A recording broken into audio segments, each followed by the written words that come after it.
Channel में आपका स्वागत है दोस्तों। हम लोग LTGIC प्रवक्ता TGT की हिस्ट्री सब्जेक्ट का हम लोग देख रहे हैं दोस्तों। इसके अंतर्गत हम लोग संधव सभ्यता देख लिए हैं। अब दूसरा टॉपिक देखेंगे जो मोस्ट इम्पॉर्टेंट टॉपिक है दोस्तों, वैदिक सभ्यता। तो आज से हम लोग नया टॉपिक शुरू कर रहे हैं LTGIC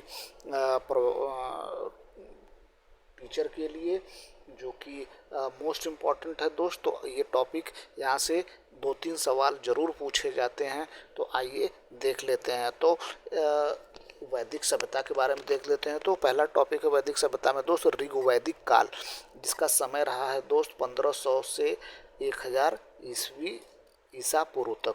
तो इसको पहले ऋग्वैदिक काल पढ़ेंगे, उसके बाद उत्तर वैदिक काल। तो वैदिक काल को 2 श्रेणियों में बांटा गया है, पहला है ऋग्वैदिक काल और दूसरा है उत्तर वैदिक काल। तो आइए पढ़ ले, हम लोग देखेंगे वैदिक सभ्यता के अंतर्गत वैदिक काल के अंतर्गत ऋग्वैदिक काल। तो इसका काल खंड रहा है दोस्त 1500 से 1000 ईस्वी।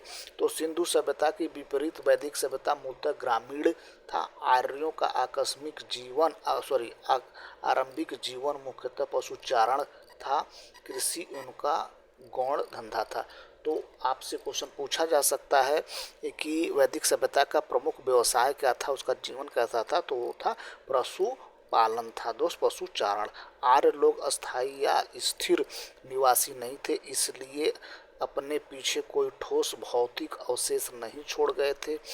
ऋग्वेद के 10वें मंडल के 95 सूक्त में पुरुरवा एल और उर्वशी का संवाद है। ऋग्वेद की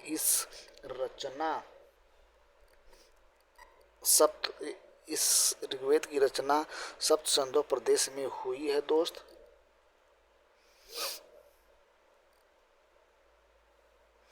आगे देख लेते हैं दोस्त। आगे तो ऋग्वेद के जो ऋषि हैं उनका नाम होत्री वर्ग के पुरोहित है। यज्ञ कुंड में अग्नि का अवधान कर वेद मंत्रों द्वारा देवताओं का आह्वान करते थे। दूसरा वेद है सामवेद। सामवेद के जो ब्राह्मण है वो है उद्गाता वर्ग के पुरोहित यक्ष के में सोम का गायन करते थे। तीसरा है यजुर्वेद। इसके जो प्रमुख देवता वो हैं अधार्यु याज्ञिक कर्मकांड की विधियों का समुचित रूप से अनुष्ठान करते थे। अगला देख लेते हैं दोस्त। अगला है अथर्ववेद। अगला है दोस्त अथर्ववेद ब्रह्म ज्ञान पर का निरीक्षण है। आर्यों का इतिहास हमें मुख्यतः वेदों से ज्ञात होता है। ऋग्वेद भारतीय यूरोपियन भाषाओं का सबसे पुराना निदर्शन है। इसमें अग्नि, इंद्र, मित्र, वरुण आदि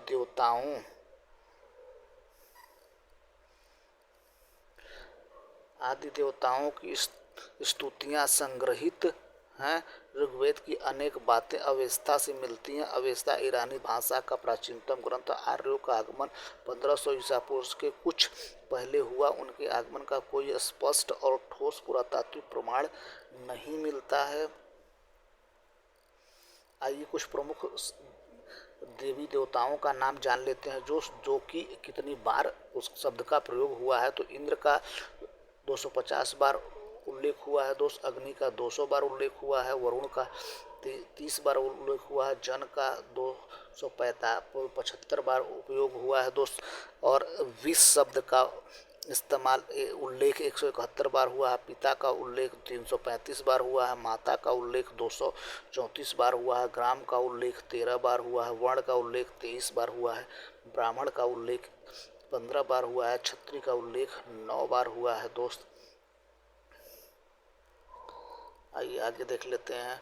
वैश्य का 1 बार, शूद्र का 1 बार, राष्ट्र का 10 बार, सभा का 8 बार, समिति का 9 बार, विदर्भ का 122 बार, गंगा का 1 बार प्रयोग हुआ 1 बार, यमुना को 3 बार, राजा का 1 बार, सोम देवता का 144 बार नाम प्रयोग हुआ है दोस्त।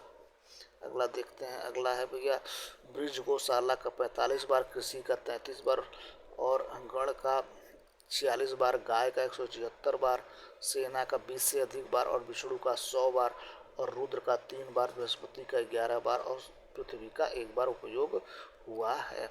अगला देख लेते हैं दोस्त, आइए देख लेते हैं आर्यों के मूल निवास स्थान के बारे में कुछ प्रमुख बातें जान लेते हैं दोस्त। तो मैक्स मूलर व वाइल्ड स्टाइल ने आर्यों का मूल निवास स्थान मध्य एशिया बैक्ट्रिया बताया है दोस्त। बाल गंगाधर तिलक ने उत्तरी ध्रुव बताया है। डॉक्टर अविनाश चंद्र बोस ने सप्त संधव प्रदेश बताया है आर्यों का निवास स्थान। गंगानाथ झा ने महर्षि देश बताया है दोस्त। नेहरिक एवं प्रोफेसर गार्डन ने दक्षिण रूस बताया है दोस्त। गाइल्ड महोदय ने हंगरी तथा डेन्यूब नदी बताया है। प्रोफेसर पेंका ने जर्मनी के मैदानी भाग बताया है। दयानंद सरस्वती ने तिब्बत बताया है। तो ये आर्यों का निवास स्थान। अधिकांश विद्वानों में मैक्स मुलर का विचार ज़्यादा ही सहमत प्रतीत होता है और ये सच्चाई के नज़दीक प्रतीत होता है। अगला देख लेते हैं दोस्त, अगला विस्तार देख लेते हैं दोस्त। वैदिक सभ्यता का विस्तार कहाँ से कहाँ तक हुआ। तो आर्यों के आकस्मिक इतिहास की जानकारी का मुख्य स्रोत ऋग्वेद है। ऋग्वैदिक काल की दूसरी सर्वाधिक पवित्र नदी सरस्वती थी। ऋग्वेद में सरस्वती नदियों को नदी तमा नदियों का प्रमुख कहा गया है। ऋग्वैदिक काल को सर्वाधिक महत्वपूर्ण नदी सिंधु का वर्णन कई बार आया है। इसके अतिरिक्त गंगा का ऋग्वेद में 1 बार प्रयोग हुआ है। यमुना का 3 बार जिक्र आया है। ऋग्वेद में नदियों की संख्या लगभग 25 बताई गई है।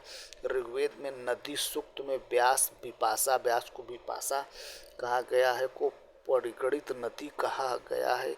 इसके स्थान पर मरुद्वृधा नदी का उल्लेख है।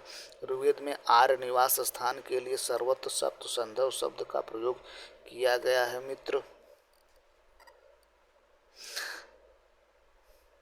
सरस्वती और दृश्यवती नदियों के मध्य का प्रदेश अत्यंत पवित्र माना जाता है, जिसे ब्रह्मवर्त कहा जाता है दोस्त। अगला देख लेते हैं मित्र, अगला आइए राजनीतिक व्यवस्था के बारे में जान लेते हैं। आर्यों की राजनीतिक व्यवस्था क्या थी दोस्त, आइए देख लेते हैं भैया राजनीतिक व्यवस्था क्या थी वैदिक सभ्यता में। तो पितृसत्तात्मक परिवार आर्यों के कबीलाई समाज की बुनियादी इकाई थी। ऋग्वेद में आर्यों के 5 कबीले होने की वजह से उन्हें पंचजन्य कहा गया है। ये थे अनु, द्रुहय, पुरु, तुर्वस और युद्ध। ग्राम 20 तथा जन ये उच्चतर इकाई थी। ग्राम संभवतः कई परिवारों के समूह को कहते थे। ग्रामीणी ग्राम का प्रधान होता था दोस्त। 20 कई गांवों का समूह था। इसका प्रधान विस्पति कहलाता था भैया। अनेक 20 का समूह जन होता था।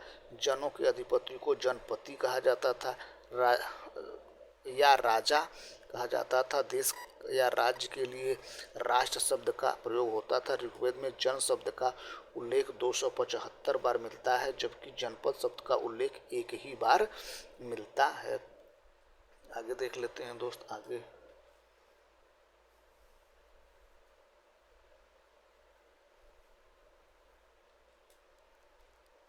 तो ऋग्वैदिक काल में राजा का पद आनुवंशिक हो चुका था, फिर भी प्रधान या राजा के हाथ में असीमित अधिकार नहीं था। कबीले की आम सभा, जो समिति कहलाती थी, अपने राजा को चुनती थी।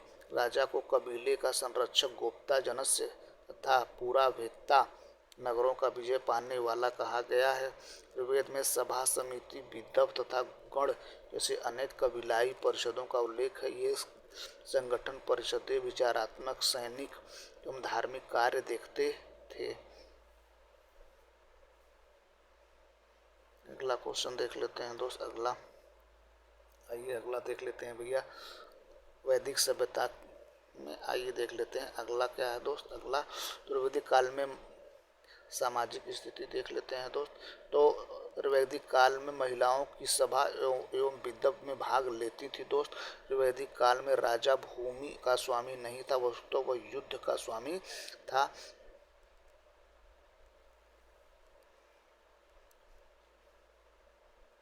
युद्ध में राजा के पास सेना होती थी। ऋग्वेद में वर्णित सर्ध, ब्रात तथा गण आदि संभवतः सेना की इकाइयां थी। ऋग्वेद में इंद्र को पुरंदर कहा गया है दोस्त। भारत और त्रिशत्रु दोनों आर्यों के शासक वंश थे और पुरोहित वशिष्ठ एवं इन दोनों वंशों के संपर्क संपर्क थे। कालांतर में भारत वंश के राजा सुदास तथा अन्य 10 राजाओं के साथ युद्ध, जिसमें 5 आर्य 5 आर्योत्तर जनों का प्रधान थे। यह 10 राग युद्ध का वर्णन ऋग्वेद के 7वें मंडल में आया आया है। संभवतः पानी के लिए लड़ा गया यह विश्व का प्रथम युद्ध है। 10 राजाओं के साथ लड़ाई परुष्णी नदी के तट पर हुआ। 10 राग युद्ध में सुदास की विजय हुई। पराजित जनों में सबसे प्रमुख पुरु थे। कालांतर में भारतों और पुरुओं के बीच मैत्री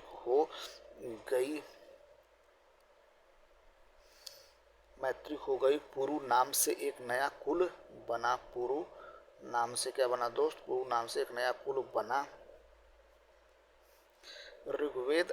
ऋग्वेद में सेनानी, सेनापति, पुरोहित तथा ग्रामीणी नामक शासकीय पदाधिकारी का उल्लेख मिलता है, जो राजा की सहायता के लिए होते थे। प्रायः पुरोहित का पद वंशानुगत होता था। इसके अतिरिक्त अन्य पदाधिकारी जैसे सूत, रथकार और कर्मकार भी थे, जिन्हें पत्नी कहा जाता था। राजा समेत कुल 12 रत्नी होते थे। ये अभिषेक के अवसर पर उपस्थित होते थे।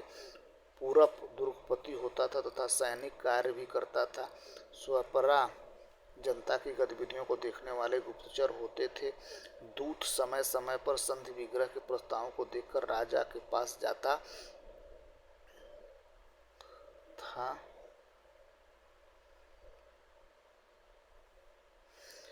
राजपति गोचर भूमि का अधिकारी एवं कुलप परिवार का मुखिया होता था। उल्लेखनीय है कि ऋग्वेद में मंत्रियों अथवा मंत्रिमंडल का उल्लेख नहीं किया जाता। विदर्भ यह आर्यों की सर्वाधिक प्राचीन संस्था थी। इसे जनसभा भी कहा जाता था। सभा यह वृद्ध एवं अभिजात लोगों की संस्था थी। सभा में के विषय में उल्लेखनीय बात यह है कि इसकी उत्पत्ति ऋग्वेद के उत्तर काल में हुई है।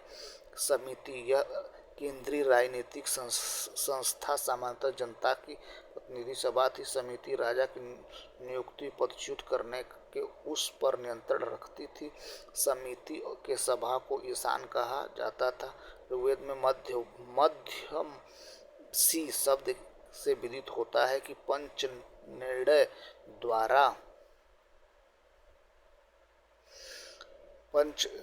के द्वारा विवादित विषयों का निपटारा पंचों के द्वारा होता है, जिसके अंतर्गत 5 व्यक्तियों की एक समूह होती थी और वो किसी भी विषय पर निर्णय लेते थे। तो ठीक है दोस्त, ये रहा आज का प्रमुख टॉपिक्स वैदिक सभ्यता। कल फिर से मिलते हैं नए टॉपिक के साथ वैदिक सभ्यता के। तो तब तक के लिए thank you so much watching this video.